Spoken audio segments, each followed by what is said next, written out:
Ominani tashlab ketdi Abdulloh, ko'zlarini yoshlab ketdi Abdulloh, yuragini g'ashlab ketdi Abdulloh.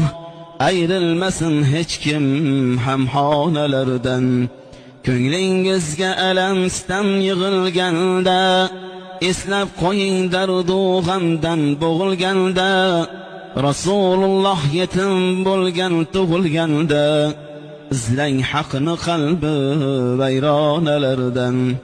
6 yoshda onasiga bo'lib hamroh, Madinaga otlandilar bir kun nogoh. Otasining qabriga tushganda nigoh, so'ylang menga dili g'amxonalardan. Shunchalar bo'lurmi yosh go'dak sabri, bo'ldi-ku ziyoda yetimlik jabri. Ona ham tark etdi abvoda qabri, xabar olib turing xilxonalardan.